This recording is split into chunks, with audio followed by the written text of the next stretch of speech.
হাতি চলে বাজার, কুত্তা ভুকে হাজার। ওকে বলছি মালতীপুরে ওকে হারাম। আর মমতা বন্দ্যোপাধ্যায় তোষণের রাজনীতি করে একটি বিশেষ সম্প্রদায়ের 2 কোটি ভোট নিয়ে সীমাহীন ছাপ্পা মেরে তিনি 2,75,00,000 ভোট পেয়েছেন। নদিয়ার কালীগঞ্জে বিধানসভা উপনির্বাচনের কারণে বিজেপির প্রার্থী আশিস ঘোষের সমর্থনে নির্বাচনী কর্মসূচিতে এসে তৃণমূলকে কটাক্ষ শুভেন্দু অধিকারীর। হাতি চলে বাজার, কুত্তা ভুকে হাজার, এগুলো কর্মচারী মমতা। ওকে বলছি মালতীপুরে ওকে হারাম। ওকে বলছি ওই বেটাকে, কর্মচারীকে, ও আমার হাত দিয়ে যোগ দিয়েছিল তৃণমূল। ও আরএসপি করতো, ছাট মাল।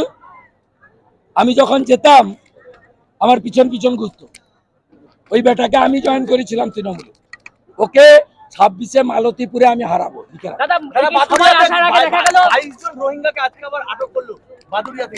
মমতা যতক্ষণ থাকবে রোহিঙ্গা ততক্ষণ আসবে। এই নাকাশিপাড়ায় বর্ডার খোলা 17 কিলোমিটার, হু করে ঢুকছে।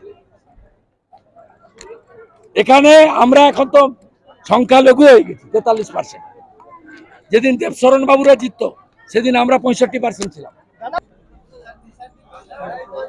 ঝাড়ে বাঁশ একই রকম হয়। এই যে সামনে বাঁশ ঝাড় দেখছেন না, সরল ঝাড়ে সরল বাঁশ হয়, পিকটি ঝাড়ে পিকটি বাঁশ হয়, কাঁটা ঝাড়ে কাঁটা বাঁশ হয়। মমতার ঝাড়ে ওই রকম মালই থাকে।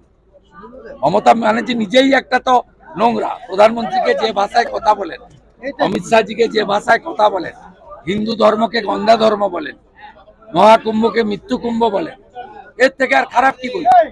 আর মমতা বন্দ্যোপাধ্যায় তোষণের রাজনীতি করে একটি বিশেষ সম্প্রদায়ের 2 কোটি ভোট নিয়ে সীমাহীন ছাপ্পা মেরে তিনি 2,75,00,000 ভোট পেয়েছেন।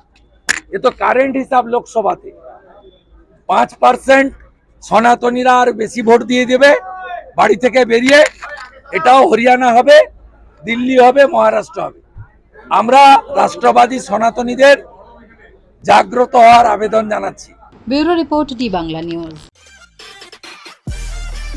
সব খবর সবার আগে পেতে আমাদের চ্যানেলটি সাবস্ক্রাইব করুন এবং পাশে থাকা বেল আইকনটিতে ক্লিক করুন, লাইক ও শেয়ার করুন।